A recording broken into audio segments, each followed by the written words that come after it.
One question that frequently gets asked is, what are the stages of dementia? And how long does it take for someone to advance from one stage to another? Now, this is a question that's not easily answered because dementia is a collection of systems related to our ability to remember things, to exercise judgment, communicate, execute tasks, and perform our personal care. Experts have devised different scales to measure this, and the important thing to remember is that there is no clear delineation between one level of dementia and another. And the amount of time any two people might spend at one level can vary greatly. Equally, the progression of dementia is also pretty imprecise. It might take a few years, or it could take decades. And someone might stay in an early stage for a long period of time, but then advance quickly through the remaining stages until they pass. In this video, I'd like to explain 3 widely recognized scales and tell you which, in my opinion, is the best. You're watching The Caring Corner. I got into caregiving over 20 years ago when my mom was diagnosed with Alzheimer's. Caregiving can be a roller coaster.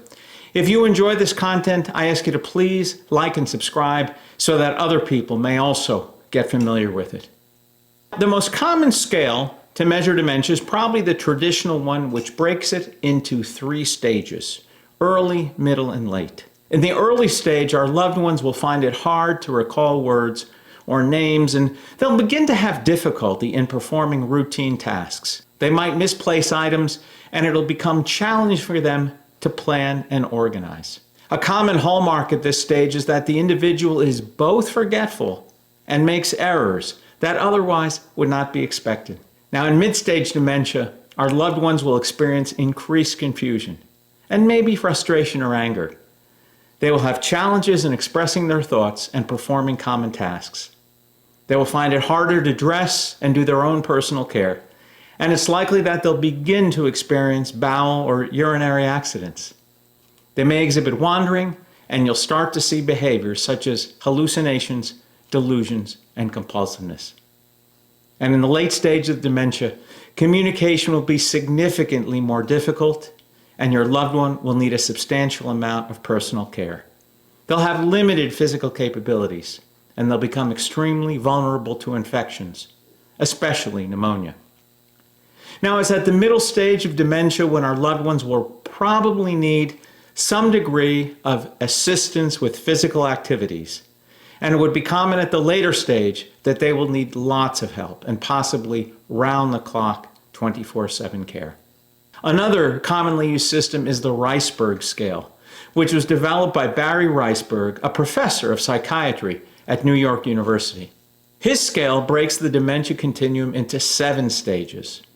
At the first stage, we have no dementia, and at stage 2, we might have initial concerns about memory, but there's no formal clinical evidence to support it if your loved one were to be examined by their doctor. At stage 3, cognitive impairment does become hard to overlook. Our loved ones demonstrate both forgetfulness and they make mistakes in activities that would be otherwise standard for them. At stage 4, they show reduced awareness of surroundings and events, and they will routinely forget things about their personal history. They'll likely have trouble performing executive tasks like finances or traveling independently. At stage 5, your loved one clearly is going to need some degree of assistance with physical activities like dressing and light assistance with other activities of daily living. They'll get confused about time, places, and dates. At stage 6, they may forget the names of their loved ones and will need increased help with personal care. Their sleep may be erratic, and they will likely experience delusions, hallucinations, agitation, and other behavioral issues. And in the final 7th stage, our loved ones will have minimal speech and communication capabilities. They'll need lots of hands-on care and will have limited motor skills. It would be really common for someone in the 7th stage to be bedbound or wheelchair-bound because they've lost the ability to walk.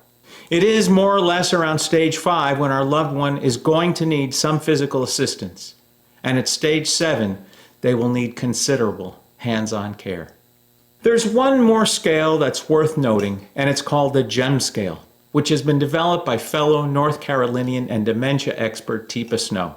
If there's a problem with the 2 scales we've described so far, is that they focus on decline and reduced capability, as opposed to what our loved ones can still do. They view the glass as half empty rather than half full, and they encourage the viewpoint that the dementia continuum is a long, sad decline toward death.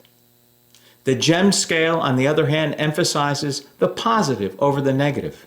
It tries to highlight an individual's strength and capabilities at each stage of the disease. TIPA selected sapphire, diamond, emerald, amber, ruby, and pearl as the best representation of these stages. And one of her reasons for using gemstones is because all of them are beautiful and all of them have value. And she wanted to convey the same feeling for our loved ones with dementia. The most powerful of these, in my view, is the pearl. At this stage, people are near passing and are able to do very little for themselves. And it's easy for an outsider to view them as old and ugly, just like you might find an oyster on the seabed. But if you take the time to understand them and look inside, you'll see the beauty of that pearl hidden deep within. Now, the one drawback of the GEM system is that it's much less explicit about the actual care someone might need. So how do these stages compare? And which is superior? The first stage of the Riceberg and the GEM scale describe people who do not yet have dementia. And once we disregard stage 1 from the Riceberg scale, you see that the remaining 6 stages map really closely to the traditional 3-stage scale, where early, mid, and late categories are each split into 2 smaller stages.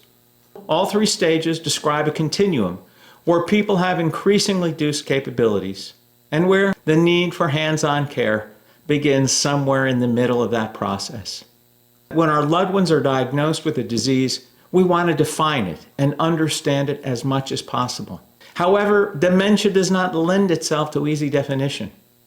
As a practitioner in the field for over a decade, and someone who cared for his own loved one, I honestly feel that when it comes to something as amorphous as dementia, the simplest tool is really the best. I think the traditional 3-stage scale is the most useful and the easiest to implement for the greatest number of people. And in all cases, because there is so much variation among our loved ones who have dementia, labeling someone simply by a stage is not going to be sufficient to convey where they are. And if you're describing your loved one because they need care, which is one of the most common reasons to describe their situation, you necessarily will need to identify the things that they need help with. And these vary widely from one individual to another. So I do recommend this simple 3-stage scale, but I also think that the TIPA Snow GEM scale is a remarkable way to emphasize the value and beauty that remains in all our loved ones. Help remind us that we can still enjoy and appreciate them at any stage they are. How do you describe your loved one with dementia? Which of these scales do you think is most helpful and most valuable? If you have comments or questions, I'd love to hear them. Thank you so much, and God bless you on your caregiving journey.